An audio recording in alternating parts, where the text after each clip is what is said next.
So today's episode is a very special episode because we have a special guest. Who is the special guest? Nilina. Introduce yourself. Introduce yourself. Say hi, everyone.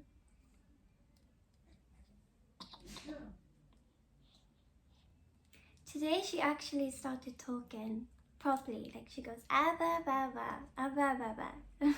Before she just used to make noise, but now she talks. But I want to talk about what it's like to be a new mom, a new mother, a new, just like how different your life is. I feel like when you have a baby, a lot changes. It's a bit messy. Your hormones are everywhere. It's messy, like literally, like birth and babies are messy. They poop. You have to clean their poop. You change them.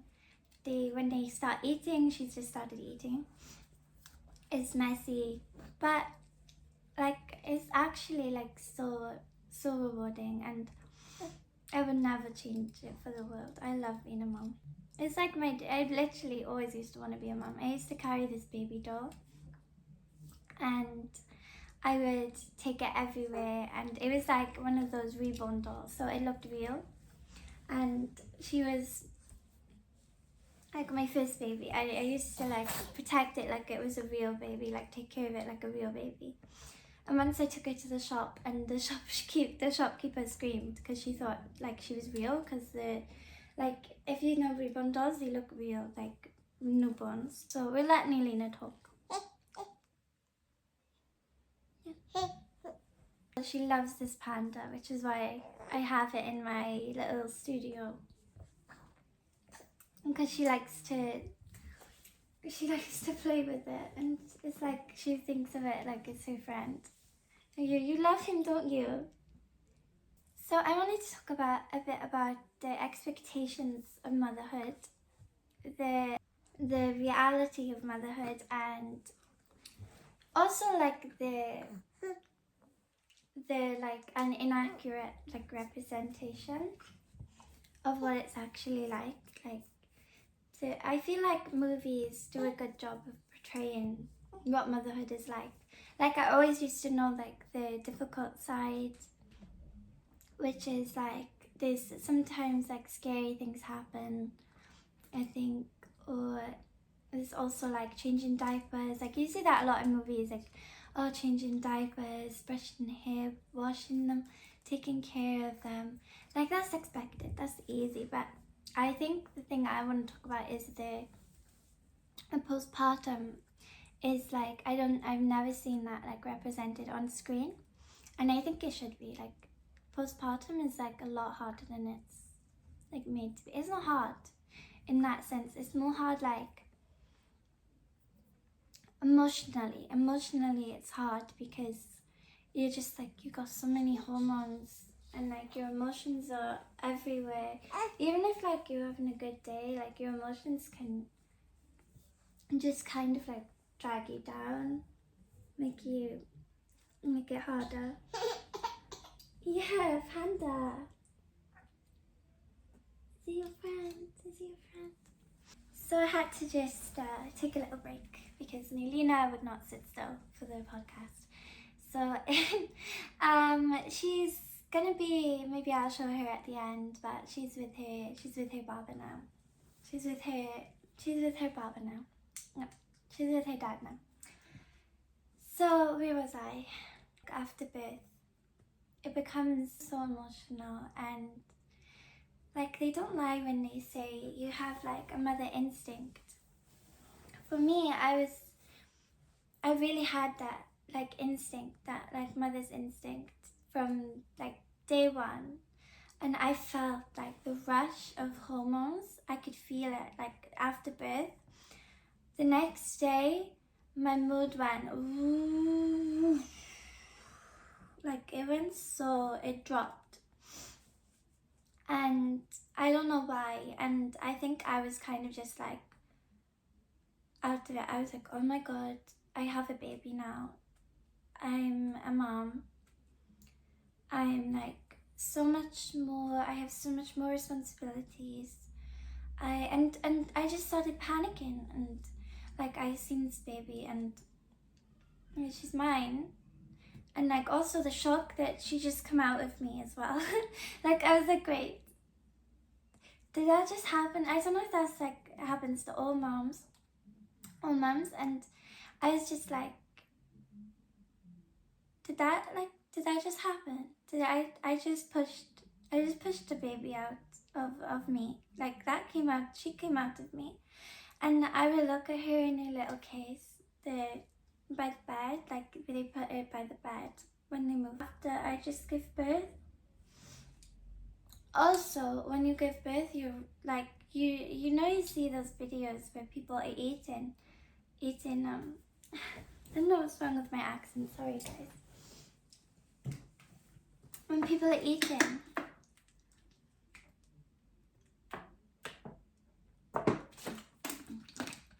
Like the first meal after birth is so needed. Like I had this so I had I did the birth. I went through it, and I had epidural. And if you're pregnant, please get epidural. Like it makes your experience. I know that I feel like it's controversial. Like I don't know. Like some people like it, some people don't like it. Me, I liked it. I was like, give me more and give me more. And I was basically high the whole time. And Salah came in when I was like screaming. I was like, ah! I was so bad. It was so bad. Oh my god. And I was pushing, and I was just like out of my mind. Like the pain is so bad that I was in like another world. Like nothing existed except for the pain.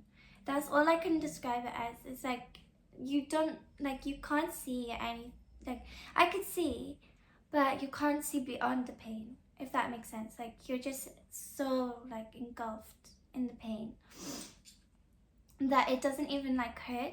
It's just like you're screaming, you're in pain. Yeah, that anyway. It's like, but once it's over, you forget about it. Like I would do it again. Like I for me, it wasn't a bad experience. I didn't have a very long labor. My labor, I kind of slept through it up until I was 8 centimeters.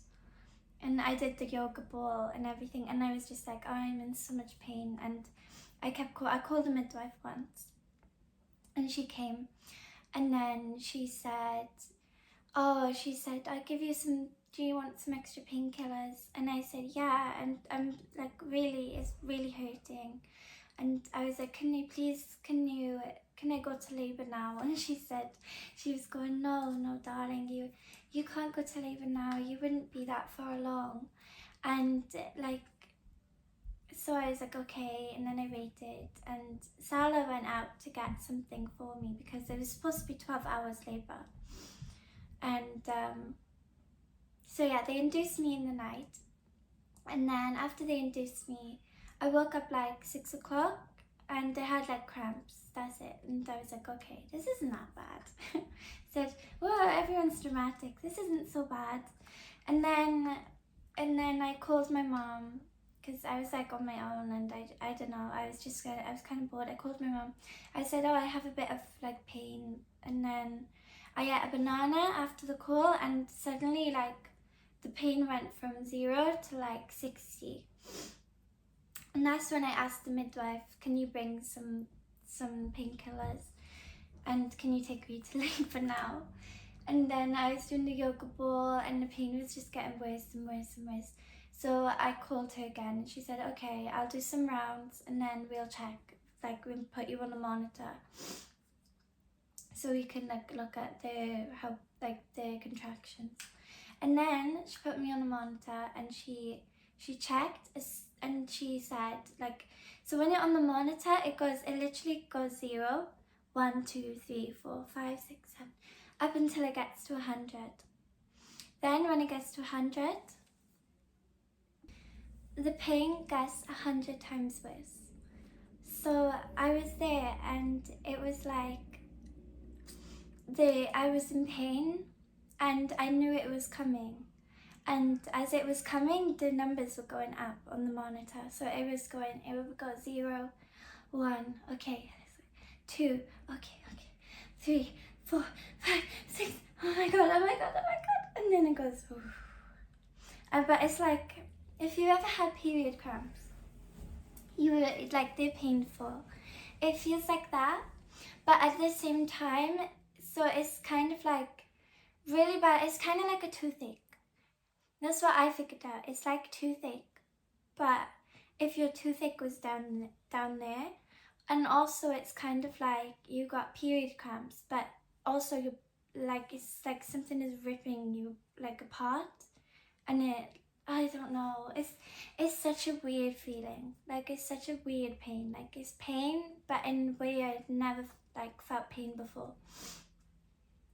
Then so as I was on the monitor, I was like crying, and I'm not crying a lot. I was just like, oh, it hurts. And then she's like, I know, honey, I know. And then she said, okay, let me check. And she opened me up and she checked, she looked, and she's like, oh, she's like, you're 8 centimeters. You got to 8 centimeters already.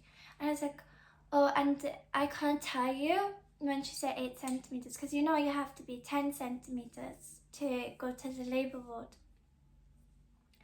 I was so relieved when she said that, because I was thinking, oh, this means I don't have to be in labor all day. So I maybe like a couple hours more, or like an hour more, and I'll be 10 centimeters. And then as she said that, she said, okay, we'll have to go and take you to the ward in a minute. As she said that, my waters broke, and I panicked. I just panicked, and I went, oh my god, and there was blood, and I started crying. I was like, why is there blood? And she said, oh honey, it's okay, it's normal. And then I was just like, I was panicking, and I think I said I want to go home. Like that time I was just so scared, and like I realized then, that's when it hit me that I'm actually gonna have to like get this baby like out of me. Like I was so like scared. I was so in like shock, and like I just thinking of like how am I gonna get this thing, like even thinking, I was just thinking I'm gonna have to like squeeze like a watermelon sized baby out of me. I was so scared. And yeah, and all I wanted was like Salah. I just wanted Salah there with me, and I was so sad that like, because he was there, but I thought he like forgot about me. Like, not forgot about me, but I just missed him. I was like, when is he gonna get here?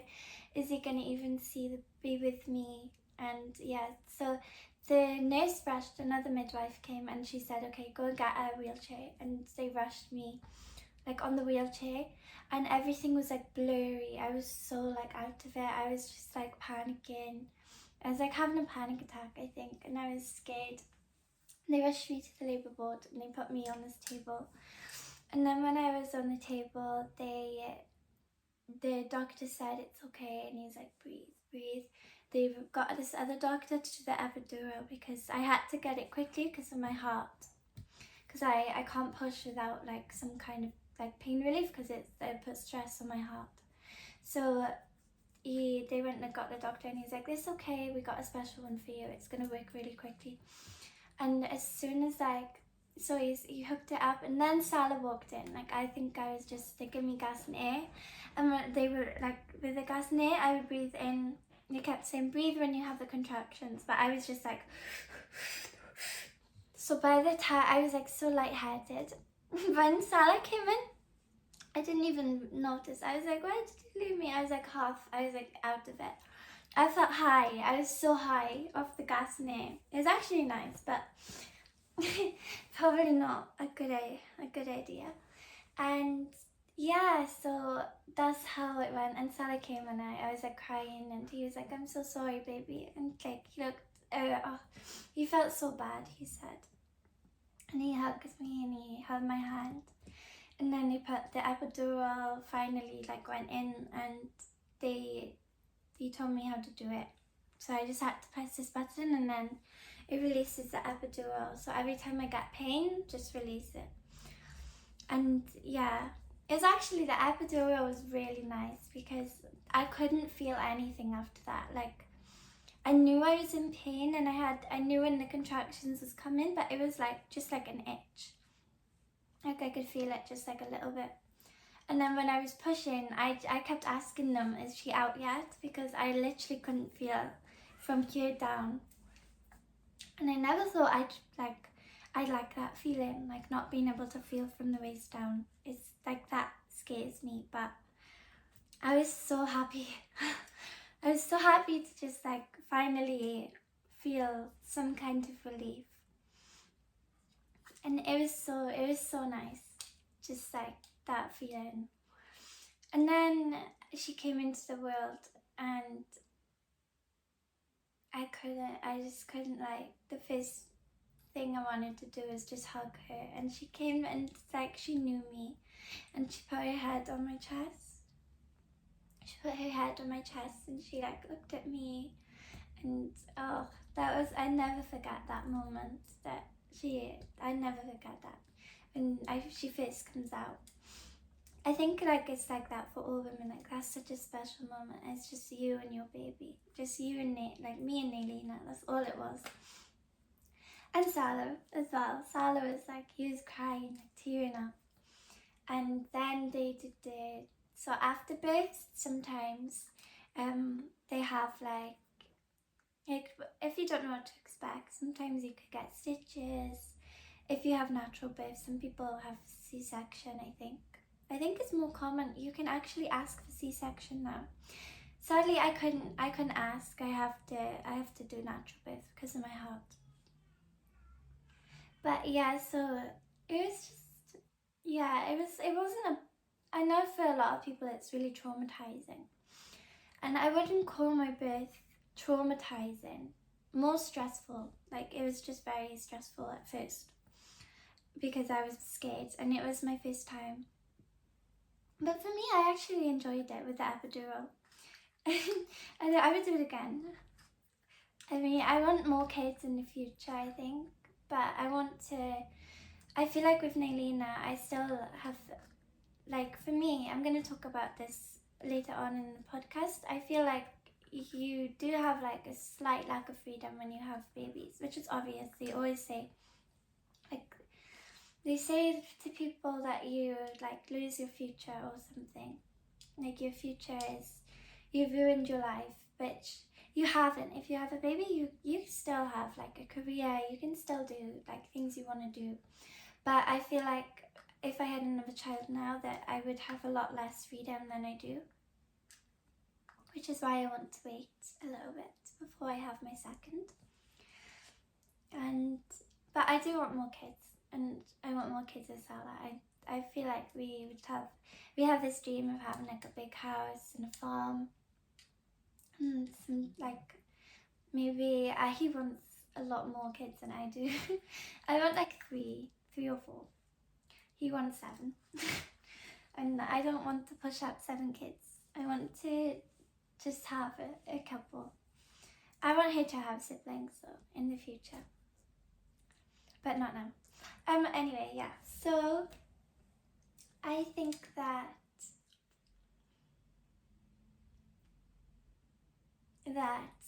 you can do it. I can do a lot more with Naylina. Like, I have so much, like, I have her and I can do things with her, take a play group, do all these things, and still be able to like kind of feel like I have a sense of self as well. So I feel like a lot of the time it's kind of portrayed that once you have a baby, everything in your life is over. Like, people kind of put that on you. Like, I remember someone saying, oh, you can't go clubbing now, you can't do this, which, yeah, it's true, but like, it's very true actually. Like, you can't do these stuff. Not that I really want to go clubbing, I just like you can't really do a lot of things on your own. But there's ways around it, like especially if you have someone supportive like I have Salah. I have time to do things that I'm passionate about, like this podcast. I really want to grow my podcast and hopefully like make it successful in the future. And I can go at clubs, I can, like, not clubs, like yoga, I mean, like I want to go do gym sometimes. Like I have free time, like even like like you have like an hour or two in the day. I have that because I have someone who is supportive. So I think that it was meant, like we were definitely meant to spend it in couples, which makes me so sad that some women go through it alone and some women don't have people to, like, by their side who's supportive, or even if they do have someone there, they don't help out.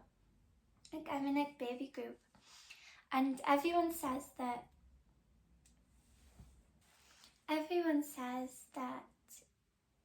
they don't help out very much, and I think that that's really sad because I couldn't imagine like doing this on my own without Salah. Like Salah's he's like a godsend. I always tell him, you're like an angel. I never said this on the podcast, but so when I was in like a really dark place, I actually like prayed to God. I always prayed to God. Like I stopped for a while because like life just got too dark for me. Like I really seen everything so different, like from a different perspective. Everything like in my life just like I didn't want. I just couldn't see like the greener grass on the other side. Everything just seemed so dark, and yeah, life was just not for me at that time. I really didn't like life. I really just didn't wanna like do life. But at that time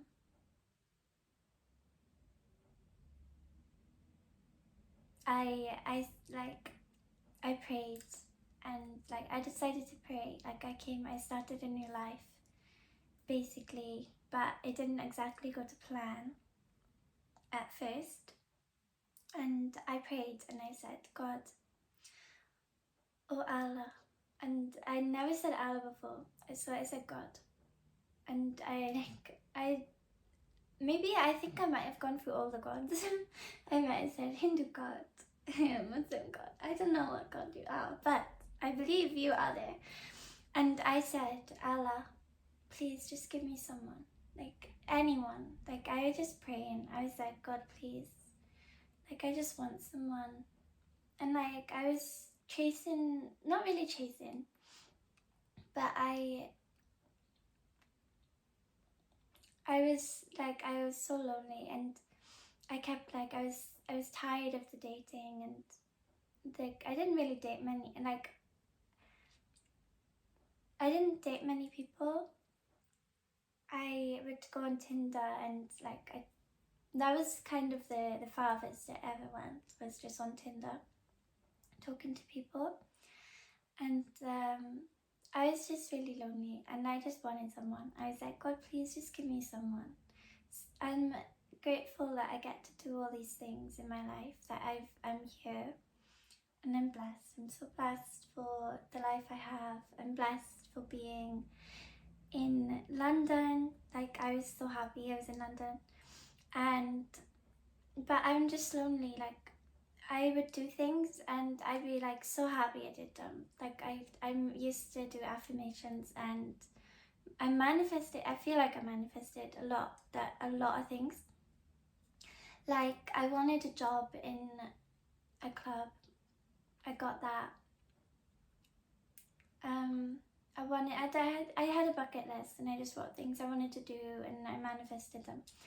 And then, but I would do things like I went skating, and like things I love doing, but I was on my own, so I was just kind of like, oh, okay, I did that.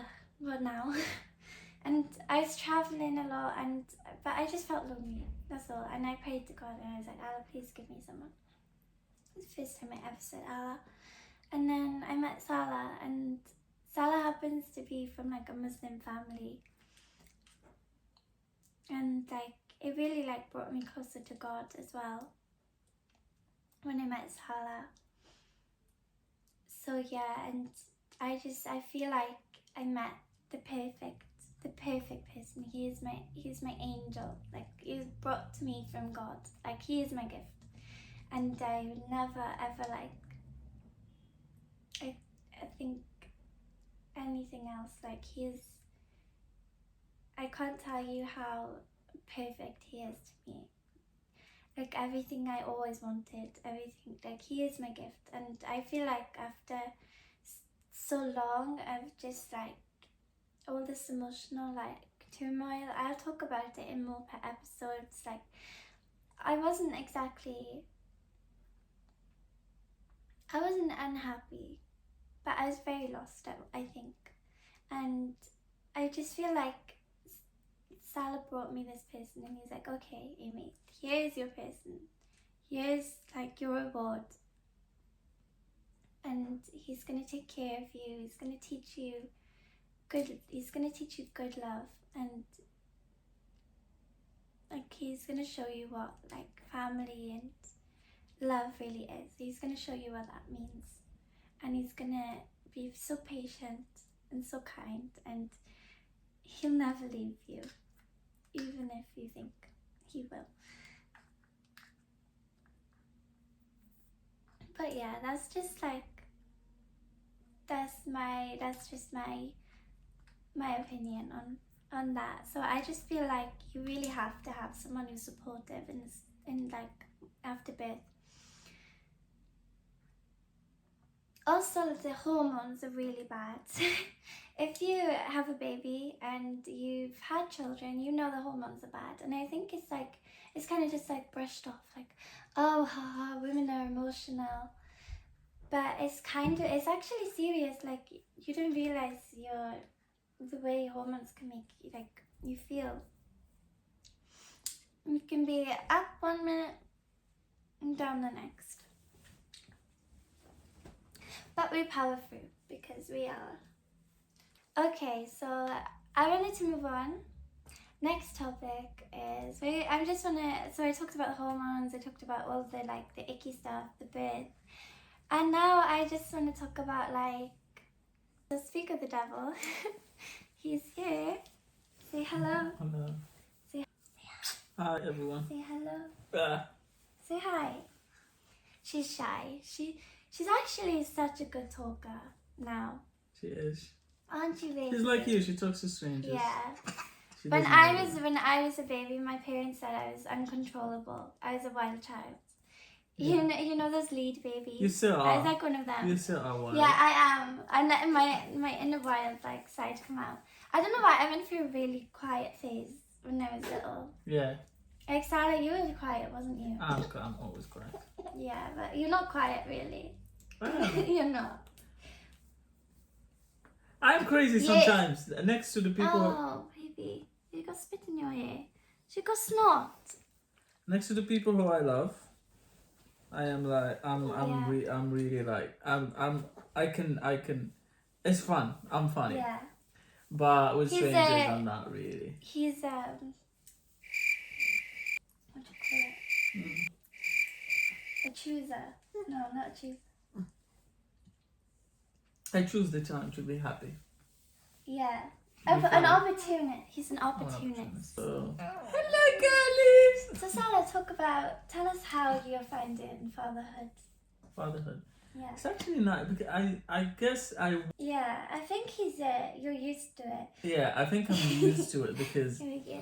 Yes, but as a dad, I feel proud every day. Like every single day, I feel proud that I have a little one like this. And I didn't know that I was gonna have a family. I thought I'm gonna be the cool uncle. So my brother, my brother said he's gonna have kids and everything, and he did. But he did after me. I had a kid before him. But the thing is, Yeah. I thought I'm gonna be the cool uncle that brings gifts and toys for his nieces and what the other word? Nieces and nephews. Yeah. Yeah, but I wasn't. Yeah, and we're both young as well. People like see us and they think we're like 16, Yeah. 18. I don't think people expected this from me. Like to have a baby so soon. Yeah.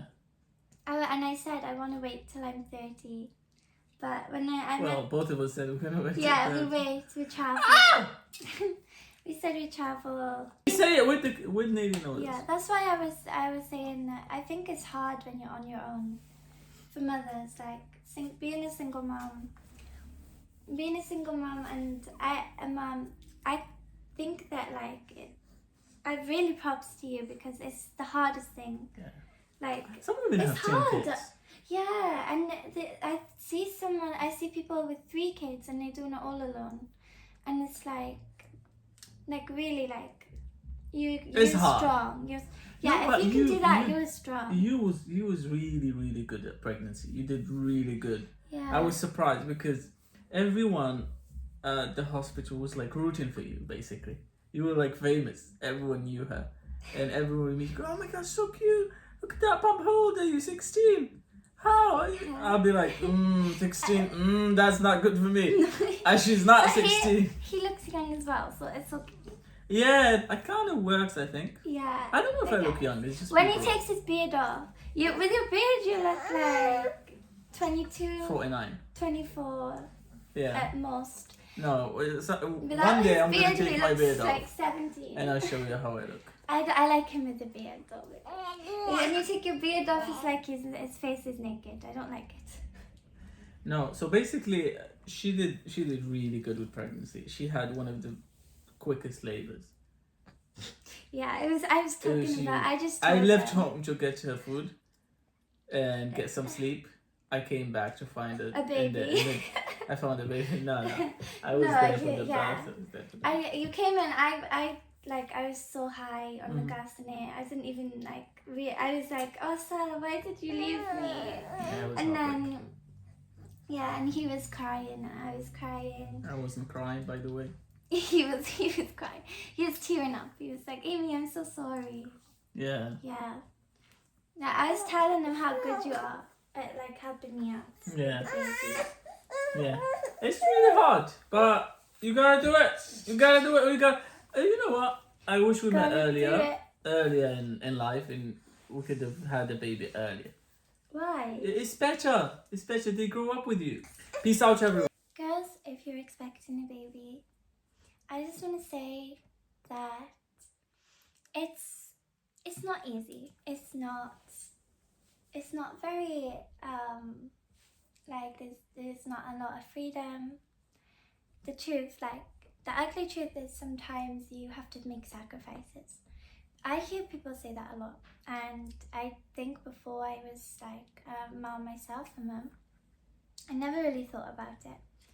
I was just kind of oh, okay, oh, you're just saying that, to my mom. You know, my husband says something oh, I'm sorry to our mothers. He says it in Darija, it's like a saying.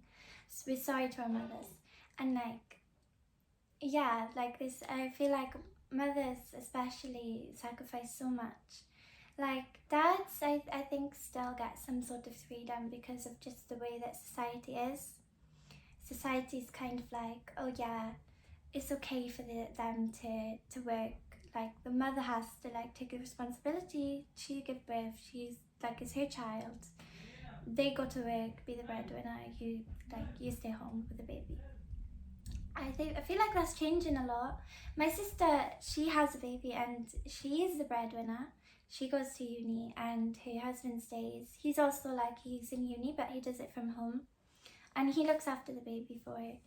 I'm lucky enough to find someone who doesn't have that kind of that thought of that, oh, the man is more the breadwinner than he wants obviously a housewife, and that's kind of I feel I don't want to get into like feminism or anything, or like political.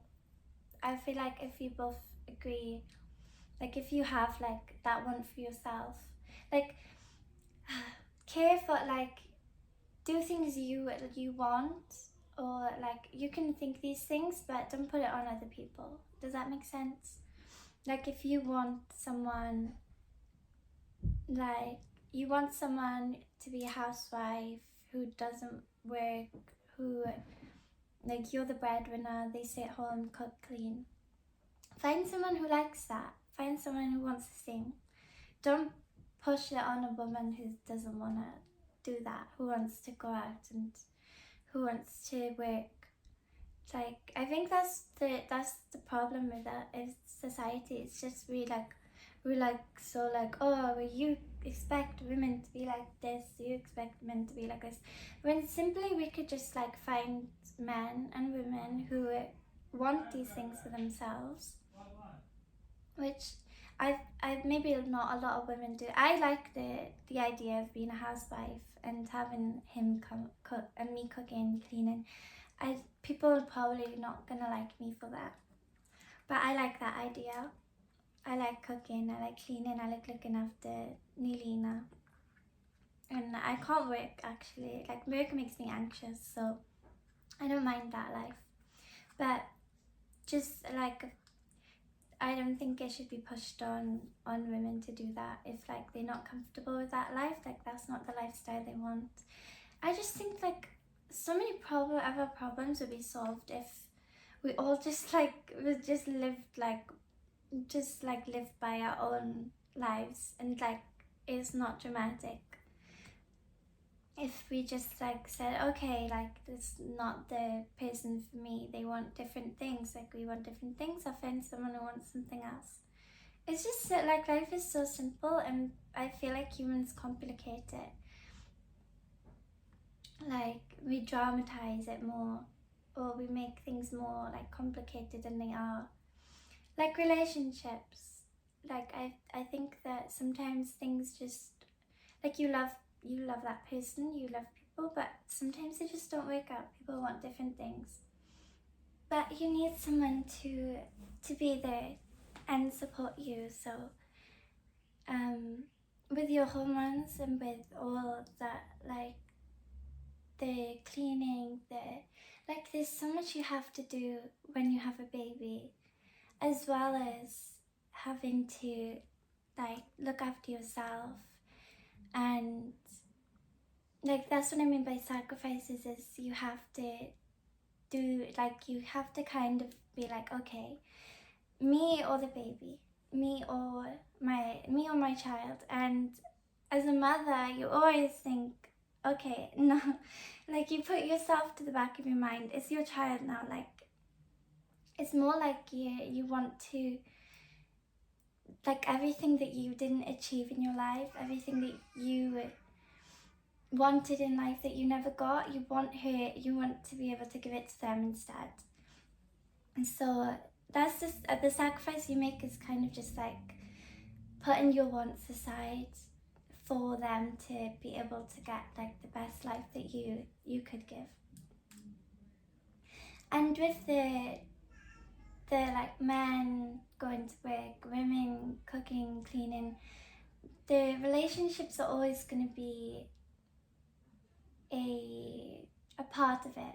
There's always going to be like things that you don't agree on, things that they want that you want. And like I was saying, luckily for me, I don't have that problem. But I think that my advice would be that to find someone who you can, like, because when you have a child, it's completely different when you're just a couple. When you're just a couple, you do your own thing, they do their own thing, and you find a way to be together. But when you have a baby, it's like a whole other life involved. And it's no longer about you, it's no longer about them, it's about the baby. So you have to find like middle ground with that. Try and find what you like, ways that you can do what you want, but still like care for this baby And if you're not happy on your own with like your husband going to work and stuff, and like you want to work, then do you have to find like connections. And that's another thing is I feel like a support system, a good support system, that would be the main thing. A good support system, people around you, not being isolated. It's bad for you, it's bad for baby as well, especially baby, because I feel like babies need to grow up socializing, like around people. The best thing I ever did was take Nelina to Morocco, because in Morocco they like everyone like takes a baby and they hold the baby and they look after the baby and they let you go sleep and they'll take the baby. And like there's so many children as well. Like maybe it's just Salah's family, he has a huge family, but it's just so much more like people like they're very like community based, and you always have someone around you. So just like make friends who also have babies. If you're a mom, make sure you have someone who is willing to just like help you out. I think the biggest problem that new mothers face is the lack of support, and the lack of like sometimes understanding with emotions. Not from my experience, from other people's that I know. They like there's postpartum, you get postpartum, some people get depressed, and it's not something you can control. Like there's things you can't control, your emotions. My emotions today is like a roller coaster. I feel bad for Salah, but he's so patient. One minute I'll be like okay, and then the next I'm like, ugh, I just want to sleep and I'm so done. But he's so understanding and I'm so thankful. But anyway, so just finding like that like understanding is that I think like of emotions. If you're watching and you're a guy, not a girl, and you have someone who's expectant, just be patient. It's hard. I know we can seem crazy. I know that sometimes things we do is irrational, or not irrational, but like maybe for me, I had so much like anxiety after birth, like straight away. I was like, oh, what if this happens? What if that happens? And I was so afraid of like something going wrong. I never cared for a baby before. Salah did, but I didn't. I cared for my little brother, but it wasn't like, I was really young, so I didn't really like take full care of him. And I don't remember very much. I remember he was sick a lot in hospital because of his kidneys, so I wasn't really like the carer, and I had all that anxiety. And like Salah was just so chill, and I think that men are just like more chill with it, and then we have the mother's instinct. Yeah, so it can be really hard with your hormones, the emotions. For me, I find that that's the hardest part for me. The hardest part is like just like having the right amount of people around you. Sometimes even having people around you can be overwhelming. Sometimes you want to sleep. The first 4 months the baby doesn't sleep basically, or their sleeping pattern is really weird, and if it's your first baby it can be overwhelming. But I would say make sure you have enough people around you. Make sure you have a supportive husband. Talk to your doctor even. Like if you're really feeling like anyone can get these feelings. Anyone can get like overwhelmed. But if you're feeling like alone, you're a single mom, like really like, oh, I wish I could hug all the single moms now, because I never realized, like I used to see single mothers all the time and they all seem so cool. Like I had a friend and her mom was like She was so cool. I used to think your mom was so cool, but she was single. And I just like, I can't imagine how hard it is, the first, like when they're newborns, when they're babies. But yeah, just make sure you have someone around you. Have a good support network. Get good friends. Just have like a good system, like a good group of friends around you. Meet up with people with your baby. Go to baby clubs. It sounds like so stupid when you were younger. Like, have you seen What to Expect When You're Expecting? And they have that dad group. Like, it's so cringe. It seems so cringe when like you're looking from like a younger perspective. Oh, they're so old and they like dads and everything. But then when you like when you have a baby and everything, it seems like such a cool idea. Like, I'm like, oh my god, I can't wait to take her to tummy time classes and to take her to music time and to like, it's actually my dream. Like, my dream was when I went to World Book Day, I was a mum. That was my, so I'm literally living my like dream life now.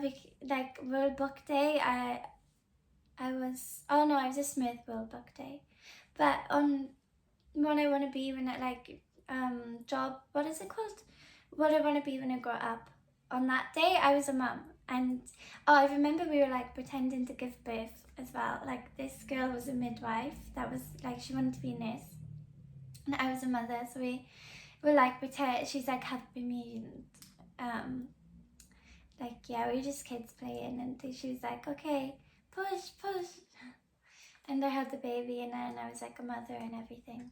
I remember that so well.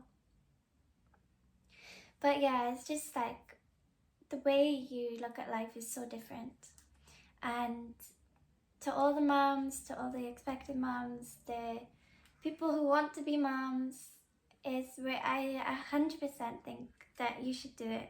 And just like, I think that there should be like a rule book. Like, I know they have like pregnancy books, what to expect, what to eat, and like that's all the physical stuff I was worried about.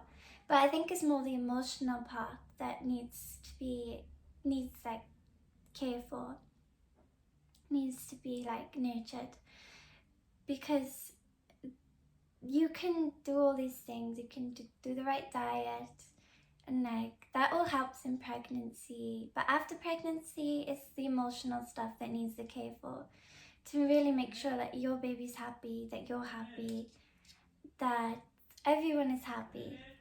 So I'm gonna wrap it up, and I will see you guys in the next one. I really hope you enjoyed this episode and that you'll subscribe, like, share, comment, so you can join my little community I have for